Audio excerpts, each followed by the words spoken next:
We're all loaded up and heading to Wyoming to do some plumbing in the cabin. But we're not just going to Wyoming.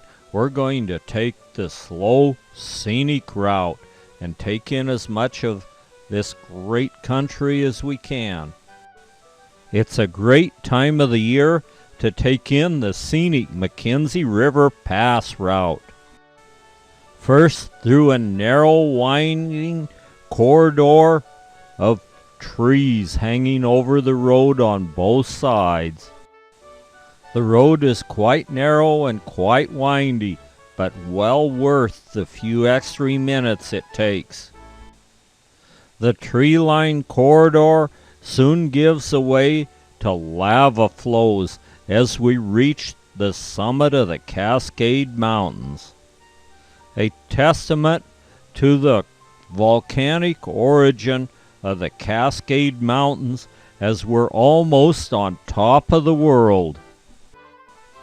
Only the tops of the Three Sisters Mountains, capped with snow, can be seen up here through the alpine fir.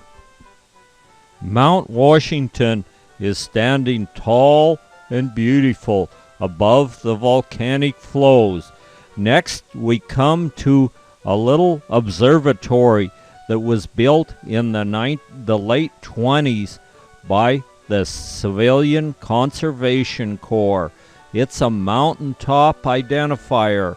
You peek through little holes and there'll be a sign that tells you which mountain you're looking at. It's a short and invigorating hike up to the little observatory, and it's certainly worth it, even though the wind is always howling through this little observatory.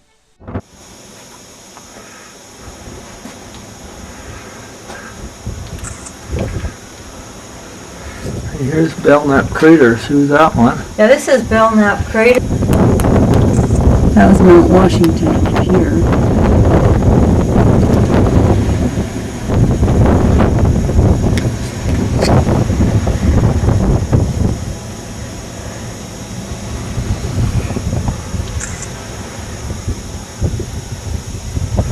Listen through there.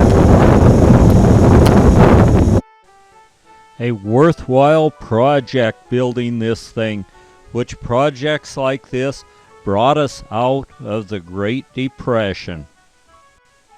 And they can still be enjoyed to this day by millions and millions of people who take the time to go over the scenic Mackenzie River Pass. There are even 2 levels to it.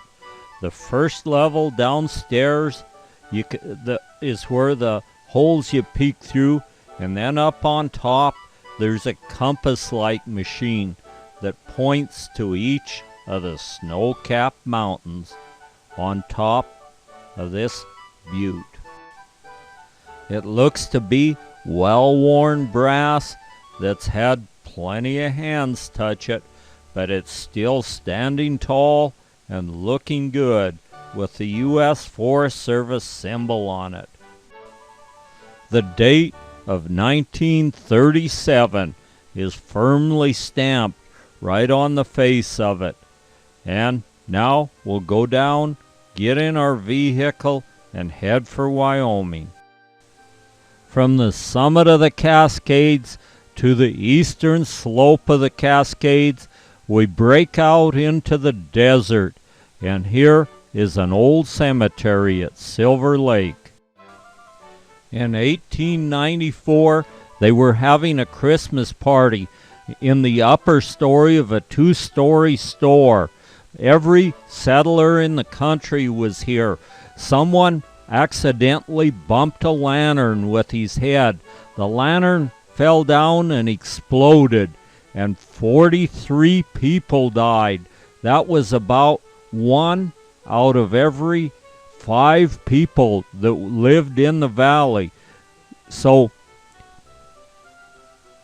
there was not one family in the whole area that wasn't adversely affected by this tragedy, and the bodies were burned beyond recognition, so they just made a mass grave and threw the ashes of all the dead in this mass grave. From Silver Lake, we go on a bit south to Table Rock, where Annette is looking at some property to buy. We're going to go check it out. Since the first time we went there, we couldn't find it. We finally ran into a neighbor that told us if we came up there, there was a man could take us out and show us where the property was. He got in his pickup and we followed him out to where the 40 acres were. Looks like we're going to eat a little more dust going out there, but it's just flat sagebrush country, and the nearest electricity is 2 miles away, and there are a lot of people use this area. They spotlight jackrabbits at night, all fueled on alcohol. They probably shoot up everything they can out here. He was kind enough to take us out and show us exactly where this 40 acres laid, but I'm not certain of it with the problem of getting electricity here and all the people that use it. The vandalism, I guess, is probably pretty bad out here. He said to get a really good well, you have to go about 400 feet. That's pretty deep, but it's on the backside of Table Mountain, and this was an area that was frequented by the Indian tribe known as the Snake Indians. We found the corner monuments. It looks like it's even surveyed. After looking it over, we decide to take the legal access road out of here, and it looks like it's not an all-weather road. It's okay this time of year, but I imagine when it's wet, it isn't okay. We kick up a good amount of dust as we follow a fence line, first down this fence line, and then we make a right turn, and there's some mud holes that we just barely got through, even in August. We look the property over, and then we head on. We stop at Picture Rock Pass to take some pictures of the petroglyphs that were left here by Stone Age man so long ago, right on top of the pass. This was the tribe of Indians known as the Snake. They're part of the Northern Paiute. From there, we go on towards Summer Lake, where there's an old church still standing and looking good. From Picture Rock Pass, we steer our vehicle toward Hart Mountain. We looked at some property at the base of Hart Mountain as well, and now we see some more work of the CCCs as we pull into headquarters at Hart Mountain. Right past headquarters and on down to Hart Mountain Hot Springs. And it's just a really nice hot springs, and we were going to use it, but there's an upcoming antelope season, and so there was really a crowd of people around. So we decided just to take off and go that 30-some miles of desert over toward French Glen. And then we'll hit the paved highway and go on out for a ways on the paved highway, and then to another dirt road to Willow Creek Hot Springs. This is cow country, and some very proud old cows that are nice and fat, all with nice calves, are crossing the road in front of us out as they wander out through the desert. Tough old desert cows. And yet Another resident of the desert is wandering across in front of us, one of the pronghorns. He's munching on some little grass, and also the black spots on his cheek are scent glands, and he keeps rubbing this scent on the sagebrush just to let the next buck antelope that comes through there know that that's his territory, and stay out, you rascal.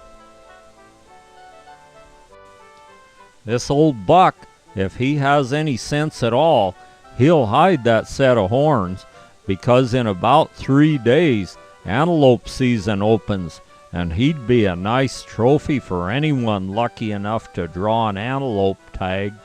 So he better quit marking those bushes like he's doing right here and get himself hid, or he'll be steak on somebody's table, and some taxidermist will have a head to mount.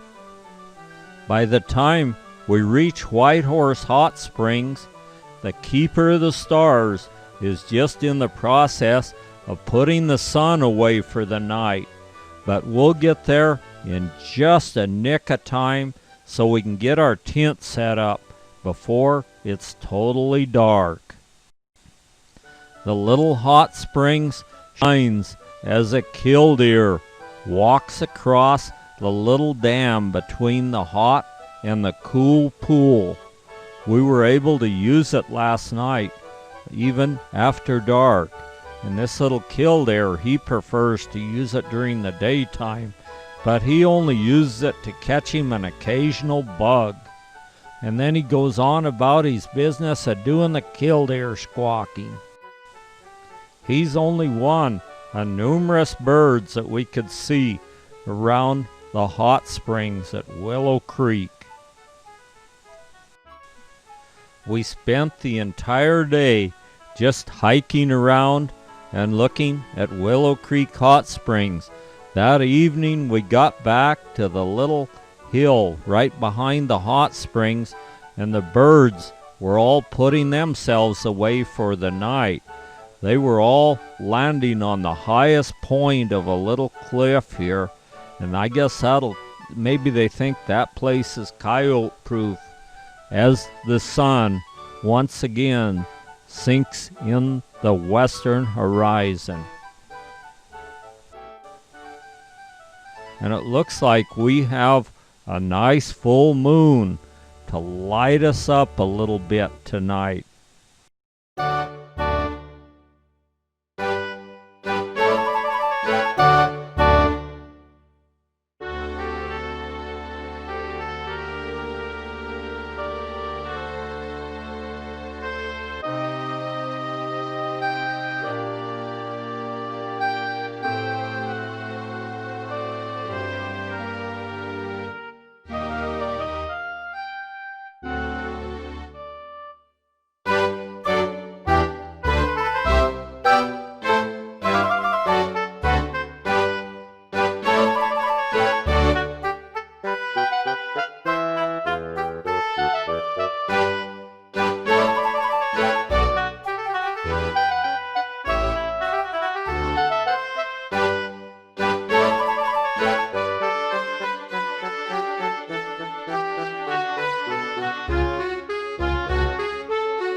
The next morning, when we were getting ready to leave, I spotted this blue-tailed lizard.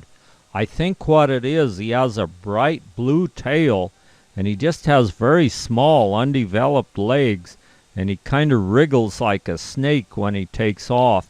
But I think the reason for that blue tail is so if an animal decides to eat him, he'll see that blue tail and grab a chunk of that, and then he'll just shed it and go on about his business and grow a new one later.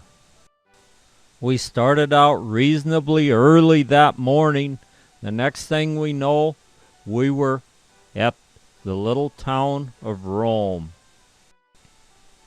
From Rome, we go on to Jordan Valley, and there's a dirt road that's 100 miles long, and it'll take us clear through the Owyhee country over to Mountain Home, Idaho. So if there's a dirt road, we better be taking it. On top of a hill right in front of us is a sheepherder's monument. I don't know when this was built, but the old Basque sheepherders of old built a lot of these sheepherders monuments, and they were used to mark places and for navigation in some cases. Other cases, maybe it was just something to do. We will skirt right along the edge of the Owyhee Canyon as we go down this dirt road through some junipers and then into the breaks. And we only saw about one other vehicle on the way through, and he's kicking up his share of dust. After traveling for some time, we run across a few remote ranches out here in the Owyhee country. Even some of them have a little hay put up. Next, we enter the rugged breaks of the Owyhee Canyon as we sort of skirt the edge of the Owyhee Canyon on our way through. The road zigs and zags and switchbacks through some of these breaks and up onto the plain up above. We cross a bridge across the North Fork of the Owyhee River. Then we start winding down into some more ranch country. But that's not all. It's still a darn good long ways out of here till there's some paved road. Some of the old log cabins have been replaced by something slightly more modern, but still they stand. And there are cattle kraals all over. This is nothing but just cattle country. The juniper-covered hillsides are good protection for the deer as well. Something's gone on to meet its maker right in the center of this road, and a couple old vultures are doing their job of cleaning it up. Out in most desert areas, the first thing of a morning, the vultures will fly up and down the roads looking for roadkills that may happen during the night. And sometimes rabbit hunters will shoot rabbits during the night, and those vultures are on hand to do the cleanup. As we move down out of the Owyhee breaks, we see the road is straightening out in front of us, and it'll take us down to the Snake River Valley and then Mountain Home, Idaho. From Mountain Home, our next stop will be this little hot springs right in the edge of Craters of the Moon National Park. And the name of this hot springs is Horse Trader Hot Springs. It's a very nice hot springs. The water's just the right temperature and it's real clear and deep. It felt really good to use the hot springs for a little while, but we got to get our tent set up before it gets dark. So we go in to Craters of the Moon, National Park and set our tent up in the shade of a big old dying tree. Just in time to see the moon coming up right behind the tree.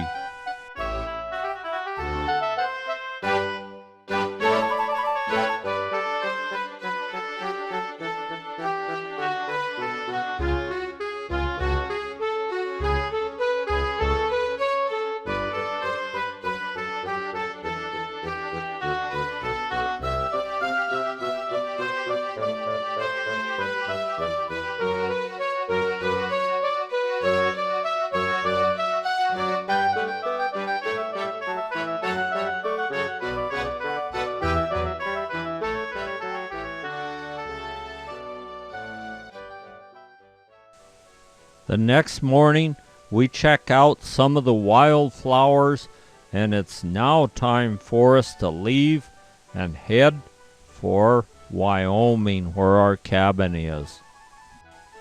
But since we're right here, maybe it would be in order for us to go down and take us a quick dip and wash some of that dust off from us before we head on over to Wyoming.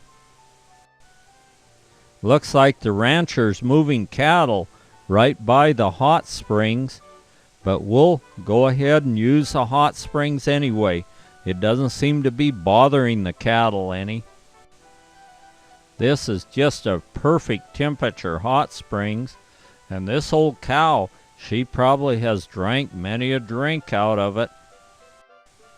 The hot springs is on the other side of the road from where this Craters of the Moon sign is, and back just a few hundred yards.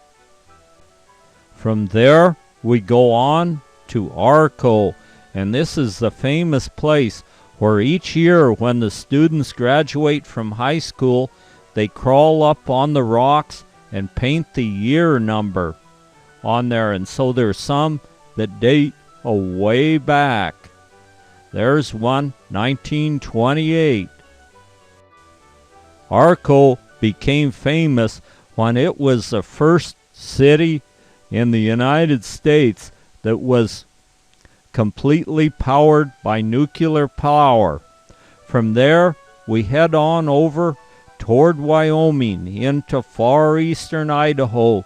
Some waves of grain are gently swaying in the breeze. Next, the Welcome to Wyoming sign appears. We pause a couple of minutes to watch some rafters in the rapids of the Snake River, and then on to the cabin. We have more wild flowers blooming around the cabin than we've ever seen before, and the cabin is nothing has been bothered, and everything is just fine in it. We can see 3 mountain ranges from our cabin: the Wind River, the Gros Ventre, and the Wyoming Range, and the sunsets are really great. The symbol of the West is setting out on a little block of concrete right in front of the cabin. This is the sage chicken or sage grouse. They always like to hang out around the cabin. The numbers on these sage grouse have been steadily getting lower and lower, and they've done some studies on it and found that probably the ravens are eating most of the young. We see no young with these sage grouse, but they very well might not nest the second time if something happens to their first bunch of chicks. And this was a very wet year, so I'll bet they didn't have a very good hatch, or we'd be seeing some young with them.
The sage grouse aren't the only indigenous members of the wild game family that come to visit us. The old antelope like to wander by there too and spend a little time eating a little bit of fresh weeds and grass. Due to the really bad winter, there aren't as many antelope as usual around here, but there's still a fair amount of them. From the porch of the cabin, every evening at sunset, we'd get a show.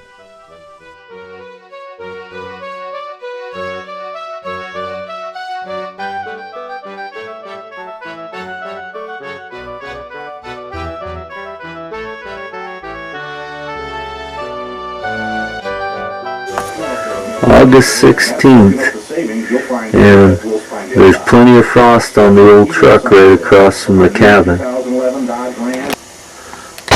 Frost on our car too. There was a robin named Daisy that never could get her nest to stick on the beam above the porch, so we put a board up there, and it looks like she finally got it to stick after all those years. At first she wouldn't even nest on it, but I guess she's got used to it now. And the bluebirds and everything seem to roost on the logs of the log cabin, making sort of a mess, but that's nice to have the birds.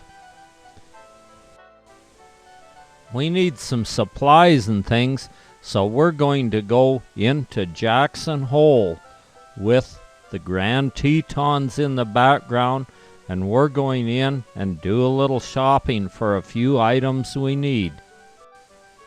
After Jackson, we're going to make a trip up Granite Creek and check out the wildflowers, and also we're going to check out the hot springs at Granite Creek Falls.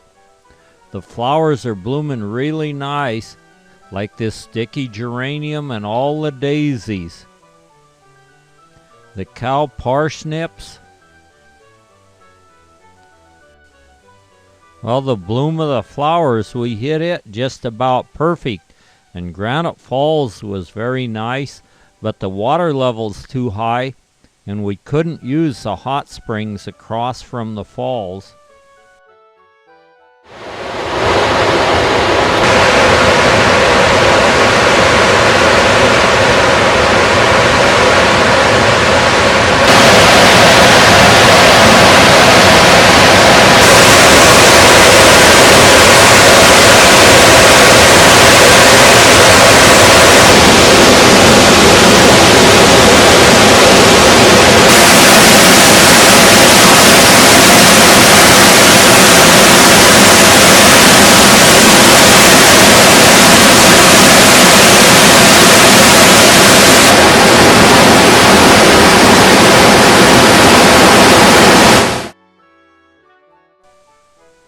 Right under the waterfalls, there's a place where the hot water comes cascading right down over the rocks. It just comes right out of a crack in the rocks and goes in a pool at river's edge. But right now the river is so darn high that the pools are flooded. We maybe didn't get to use the hot springs, but the wildflowers were some of the best we've seen. And this big granite boulder stands right up above where the hot water comes pouring out of the ground and runs into Granite Creek. We even saw some of the elk thistle, and then down amongst the wildflowers and the trees, we noticed an old doe and her little baby fawn who's still spotted. The old doe has her fawn out, teaching him to eat weeds and grass too, and to sneak away from us. Little fawn is going to jump across the road and go up the bank with his little spots showing. The weather was really great all the time we were at the cabin. We never got but a sprinkler to us of rain. Normally, you'll get a thunder shower every afternoon, but this year we didn't seem to have much problem, and maybe one of the reasons the sunsets were so good. There's a forest fire over on the other side of the Wind River Mountains. An old doe antelope with her little fawns decided to pay us a visit. She's got 2 little fawns that are really feisty and ready to play. They're only about a month and a half old, but they're able to go out and feed and run with Mama, and they can run. It looks like the whole family's there. Here comes Daddy bringing up the rear. He's a real nice little buck antelope, and it looks like Marge is going to get plenty of pictures of him right from the porch of the cabin. I finished my plumbing job that I went over to the cabin to do, so now we're going to move on, and we go up through Jackson, over Teton Pass, and on over into Idaho. The Tetons can be seen from all over the country, even over in Idaho, but it looks like the haze from the smoke make them so they're just barely visible by this old ranch. We go up near Mackay, Idaho, and I've called my cousin Larry to find out where their old ranch used to be at Mackay, and he gave me directions, so we're going to go see if we can find it. It's right on the banks of the Big Lost River. They own the land right here along the banks of the Lost River, and then the farmhouse was up on a little plateau overlooking the river. We're looking for the buildings when we start raising up above the river, and I think I've spotted them right up on this little flat above that set of buildings, and that's gotta be it from what Larry said. Then we pass it, Seaford Lane. We go down a little ways till we can turn around. There are old potato sheds all over the place here. They used to grow sweet seed potatoes here. It was too high altitude to grow the big Baker potatoes, so they just grew the seed potatoes. We'll go down a little ways and turn around and come back and see the old ranch. This looks like some of the property that they own, and then we see Seaford Lane again, and there's only one house up there, and that's the one they lived in, and there it is. So we're going to go on up closer and take a good look at the old stone house they lived in. I'll move up real slow, and Marge will take a bunch of pictures of it. The sign says Seaford Lane, and that was their property on both sides of the road, clear down across the Lost River. We find the old house and see that there's no one living in it any longer. All the corners of the stone house have cracked, and the windows are broke out of it, and the roof needs some repair. But I understand the people that bought the place from my uncle lived in this house for a long period of time and raised their family in it. After we look the old ranch over, we head on toward Goldbug Hot Springs. Along the Salmon River, we spot a little herd of bighorn sheep. There's one younger ram in the herd. He looks to be about 3 years old, and the rest of them all seem to be ewes, and there's no lambs with them. So that must mean that either there's a lot of predators around that caught the lambs, or else it was a really bad winter and the lambs didn't survive. But it looks like these sheep are doing okay, and that old ew's making sure that ram behaves himself. There's still many a old log house still standing, although they're not used anymore. These were probably old homestead houses, and they're built out of log, and then some boards or sticks were laid up on top of the logs, and dirt was piled high to make a dirt roof, which was really pretty good. They were pretty warm in the winter and cool in the summer. We reached the trail to go up to Goldbug Hot Springs. It's late in the afternoon, so it's not really terribly hot, and we're going to make the 2-mile hike up with our backpacks on because we plan on camping at the hot springs. It's a very good trail and a very interesting hike all the way to the hot springs. We crossed the little creek 3 times, but they're good bridges every place we cross. And the hot springs is right up in the edge of the cliffs we see above, across one of the bridges and on. After we cross the bridge and go a ways, we find an old miner's cabin. Finally, we reach the hot springs, and we found us a place to camp right under an undercut shelf under a cliff. And that looks like that ought to be a really super good place to camp. And the hot springs, that's my all-time favorite hot spring. It just comes roaring right out of the ground, and it's not terribly hot. It's just a very comfortable temperature. And then there's a cold water creek running right alongside it. The hot water is pouring out of the ground and down into the pools. I got under this hot waterfall to have a shower, but that water was hitting so hard that it would actually sting your skin coming from up so high above. My favorite pool was the one up on top, and you can see out over the world from here. You can see the mountain peaks as the sun rises over them.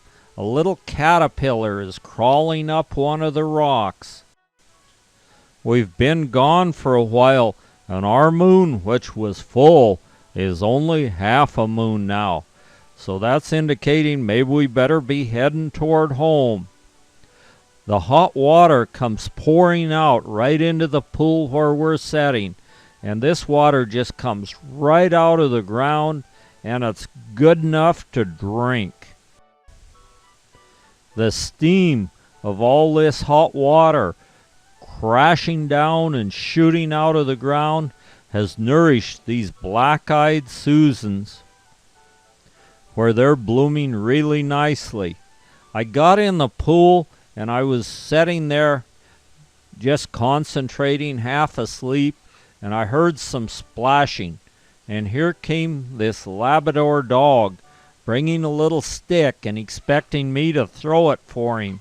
He'd bring it up and drop it right in my face, and then if I didn't pick it up, he'd pick it up and shove it right into my face again and again, till finally you had to throw it. But once you've thrown it, then you're obligated, and you have to continue to throw it, time after time after time. It's a no-no having a dog in the hot springs, but he's not my dog, and I didn't suggest he come in. And besides, what am I going to do with him? I guess just throw him a stick. He monkeyed around and knocked my water bottle into the hot springs. He went out and retrieved it and brought it back and gave it to me, though.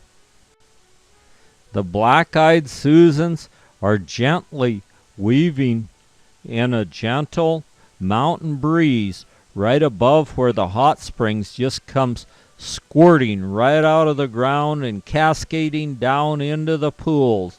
And those pools are so clean, it looks like you could drink the water, although the only time we drink it is right where it comes out of the ground.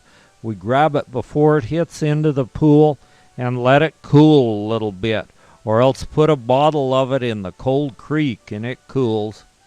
but it looks like that dog's still at it.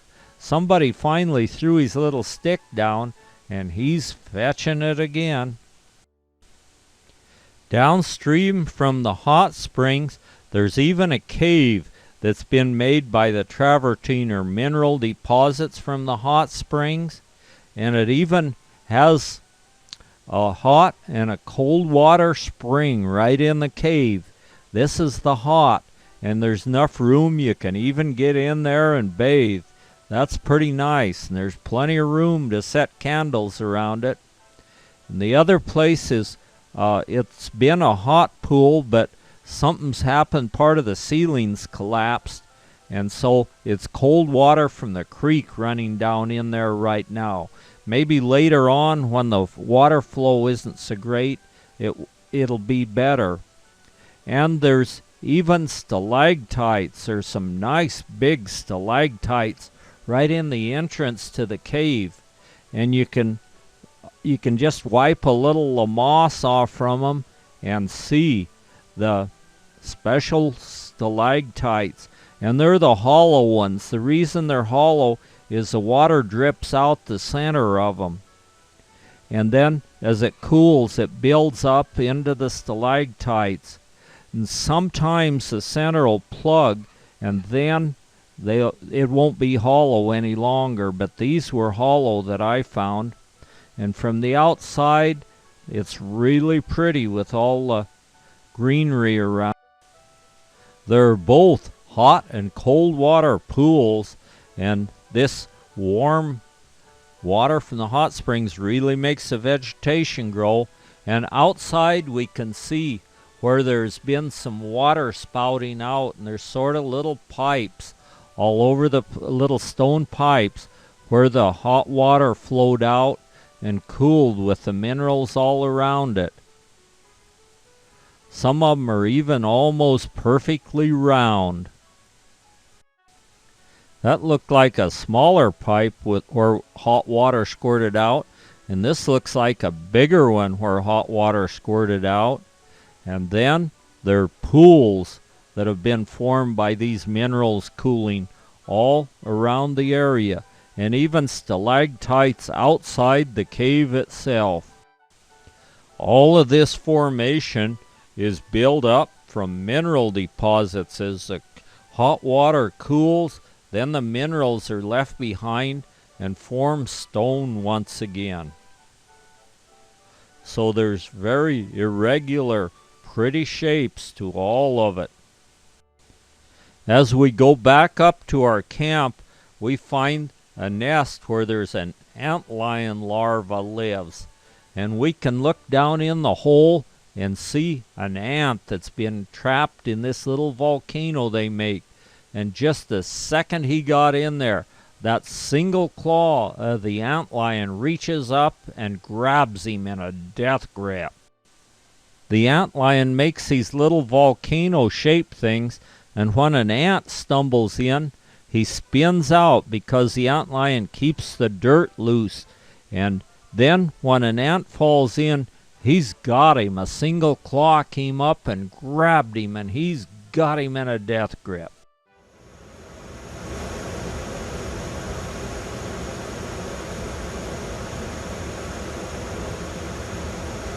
He's getting away. Yeah, there he got him again. He's got him this time.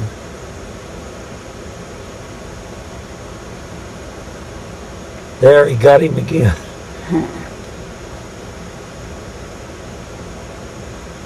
There. That ant's done now. He's dragging him down below the surface of the dirt. He's about gone. Yeah. You'll have him for dinner.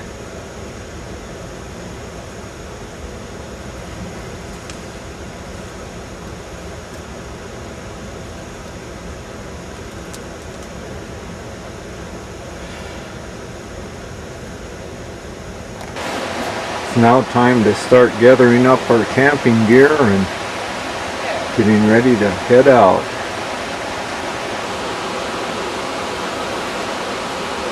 Well, we're heading home. We slept right here by that big rock.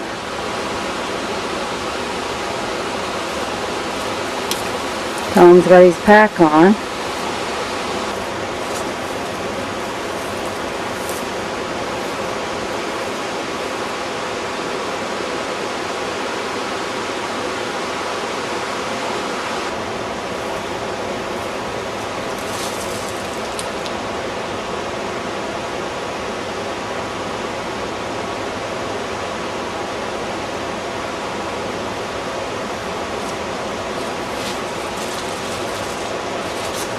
He's got both of our sleeping bags on in the tent.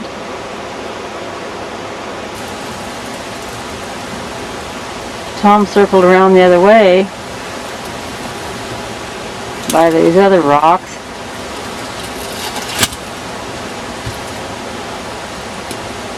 He's just going to throw his pack through there.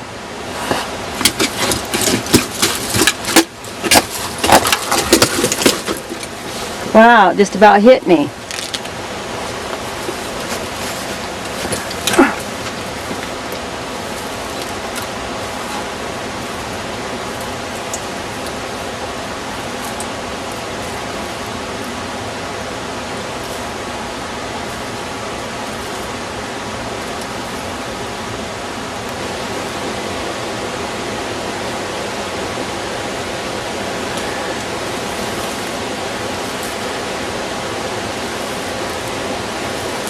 You could set it up on that rock.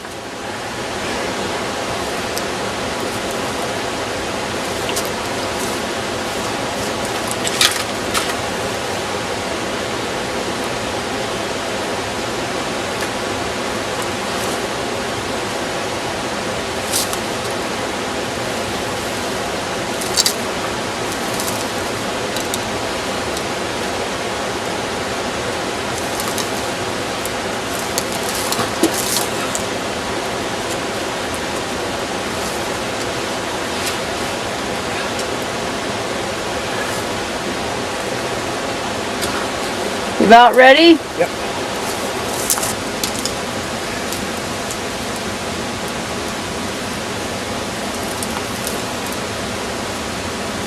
You're going to fasten the bottom of your pack?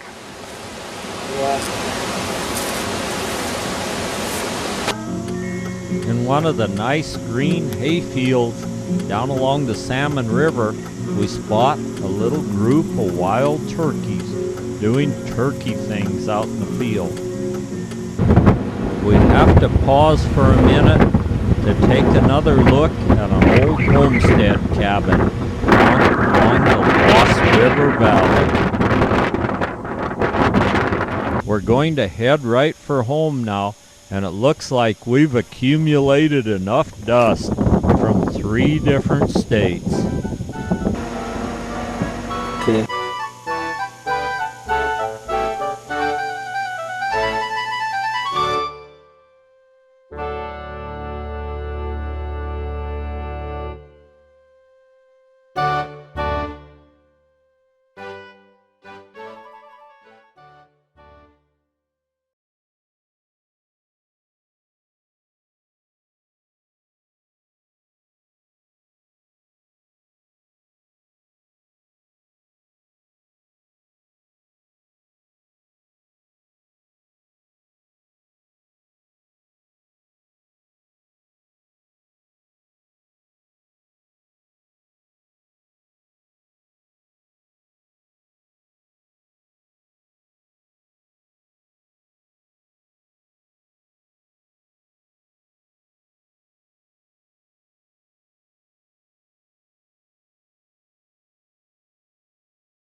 When we reach the cabin, we see a little ground squirrel in the yard, sticking his head up looking around, and again the sun sets over the cabin.